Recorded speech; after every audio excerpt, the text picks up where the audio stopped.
Una vez que tenemos el convertidor reductor elevador utilizando un diagrama de circuito equivalente con interruptores para modelar el comportamiento del transistor y del diodo, vamos a realizar la, eh, pues la descripción de los voltajes y las corrientes en los interruptores, los cuales nos van a servir para realizar el modelo conmutado del convertidor reductor elevador. Nosotros tenemos, vamos a utilizar para esta tabla de verdad, vamos a utilizar las funciones de conmutación que serían S1 y S2 y vamos a obtener de esta tabla de verdad las corriente I1, la corriente I2, el voltaje V1 y el voltaje V2. De S1 y S2 tendríamos las siguientes combinaciones. Tendríamos, por ejemplo, la 1,0, dado que si S1 vale 1, S2 va a valer 0 por el inversor lógico. Y la 0,1, de tal manera que serían dos posibles estados de conmutación del convertidor reductor elevador, uno cuando el transistor está encendido y el otro cuando el transistor está apagado. Entonces, si nosotros nos basamos en el análisis, comenzamos con el primer estado, cuando S1 vale 1 y S2 vale 0. Entonces, el interruptor SW1 estaría cerrado y el interruptor SW2 estaría abierto.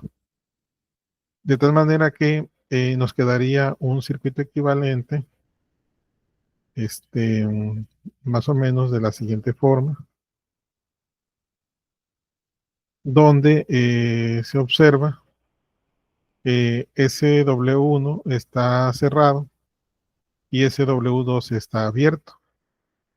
Entonces, por ejemplo, la corriente fluiría en este caso de esta manera, así, en este sentido. Y en la salida, el capacitor pues estaría entregando su voltaje a la carga resistiva. Y el diodo permanecería en polarización inversa, por lo tanto el interruptor sería un interruptor abierto. Entonces, si nosotros llenamos aquí la tabla de verdad, observamos que la corriente I1 lleva el mismo sentido que la corriente IL. Por lo tanto, la corriente I1 va a ser igual a la corriente IL. La corriente I2, como el interruptor está abierto, la corriente I2 va a ser 0. El voltaje V1, como se consideró un interruptor ideal, el voltaje V1, su caída de tensión va a ser 0. Y el voltaje V2 es la diferencia de tensión que hay entre la salida y el voltaje del inductor o también el voltaje en el capacitor de entrada. Entonces, si nosotros hacemos o aplicamos la ley de voltaje de Kirchhoff para encontrar V2, lo podríamos obtener así. Eh, Podríamos utilizar ABL, pero en lugar de BL vamos a utilizar BCI. No utilizamos BL porque BL ya lleva la derivada de la corriente del inductor. Y en la tabla de verdad vamos a tratar de que no aparezca ninguna señal que tenga una derivada. Entonces nos vamos directamente con el voltaje BCI. Entonces aplicamos la ley de voltaje de Kirchhoff y dice que menos BCI más B1 menos B2 menos BCO igual a 0. B1 va a ser 0 porque es un interruptor cerrado. Entonces despejamos el voltaje de B2 y B2 va a ser igual a menos BCI menos BCO. Entonces aquí en la tabla de verdad vamos a poner menos BCI menos BCO.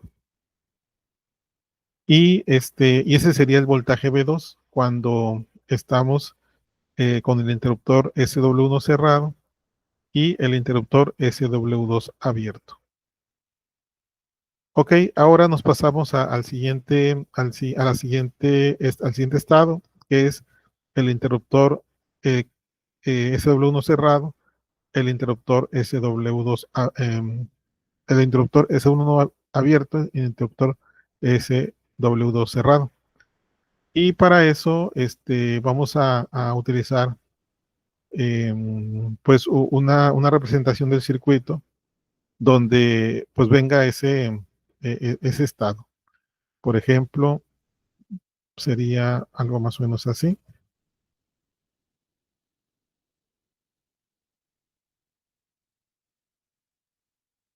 Donde se observa que ahora el interruptor SW1 está abierto, el interruptor SW2 está cerrado. La corriente en el circuito, pues tendríamos una corriente que estaría fluyendo de esta manera. Este interruptor está cerrado y la corriente a la salida fluiría de esta forma.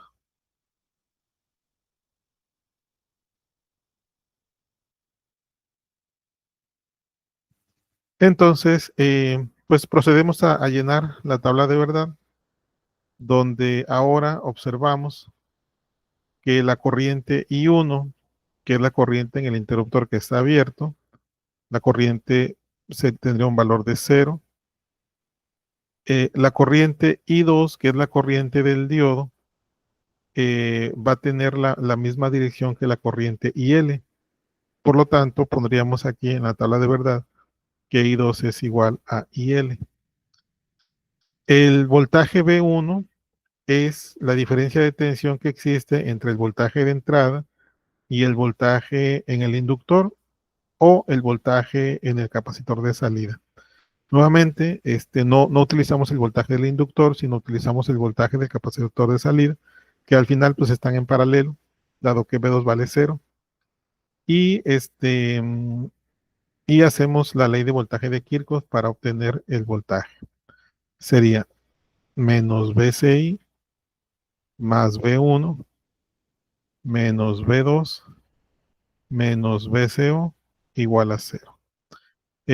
Como decimos, B2 vale 0 porque ese interruptor está cerrado. Y el voltaje B1 va a ser igual a BCI más BCO. Y eso lo ponemos aquí en nuestra tabla de verdad.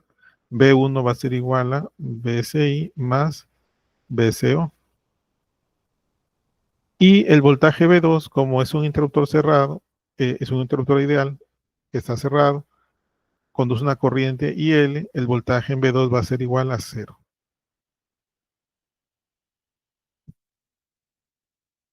Y de esta manera tendríamos ya llenada nuestra tabla de verdad que nos dice cómo van a ser las corrientes y los voltajes en los elementos de conmutación del circuito.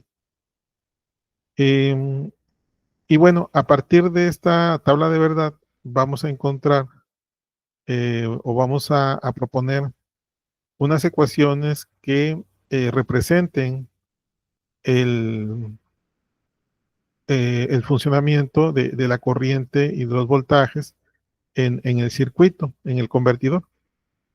Entonces, tendríamos lo siguiente. Por ejemplo, en el caso de la corriente I1, la corriente I1 pues va a tener el siguiente comportamiento. Va a ser IL cuando S1 valga 1 y va a ser 0 cuando S1 valga 0. Entonces, una opción, ¿verdad?, para representar a la corriente I1 podría ser multiplicar directamente la función de conmutación S1 por la corriente IL y verificar que efectivamente corresponde a la corriente tal como lo dice la tabla de verdad. Por ejemplo, si S1 vale 1, la corriente I1 es igual a IL. Y si S1 vale 0, la corriente I1 va a ser 0.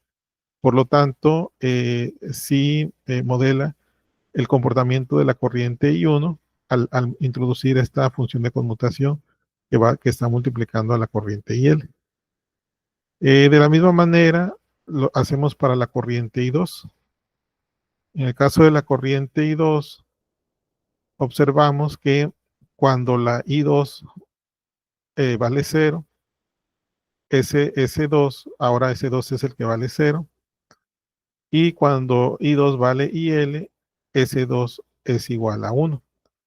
Entonces, siguiendo la misma idea, vamos a poner una corriente I2 que va a ser igual a S2 por IL.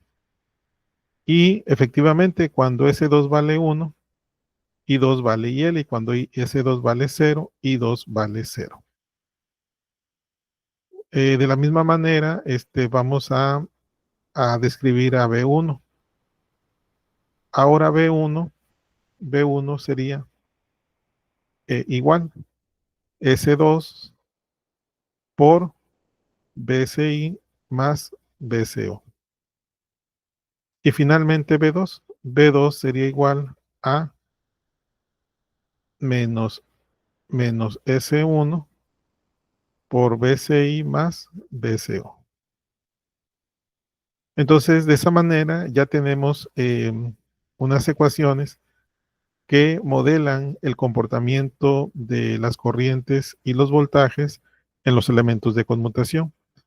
Estas corrientes y voltajes, algunos de ellos van a ser relevantes para encontrar el modelo conmutado, dado que al aplicar la ley de voltaje de Kirchhoff en un trayecto cerrado que incluya el voltaje, por ejemplo, vamos a requerir B1 o B2.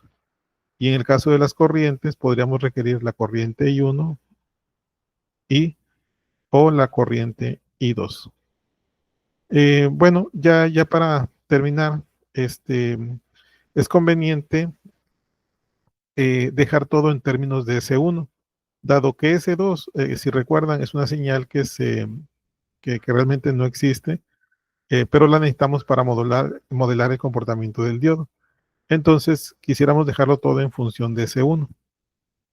Aquí se observa que la suma de S1 más S2 siempre nos va a dar igual a 1, dado que si una es 1, la otra es 0 y viceversa. Entonces, nosotros podemos decir que la función de conmutación S2 es igual a 1 menos S1. Y de tal manera que ahora en donde aparece S2 vamos a escribir 1 menos S1. Es decir, I2 va a ser igual a 1 menos S1 por IL, y B1 va a ser igual a 1 menos S1 por BCI más BCO. Y que al final debería de corresponder a lo que es el comportamiento de la corriente I2 y del voltaje B1 según la tabla de verdad. Y lo podemos verificar, ¿verdad? Dándole valores a S1 para ver si I2 y B1 en la tabla de verdad corresponden a la ecuación que se propuso. Bueno, de esta manera terminamos la descripción de los voltajes y las corrientes en los elementos de conmutación del convertidor reductor elevador y que nos van a servir para realizar el modelo conmutado del convertidor. Pues eso es todo. Adiós.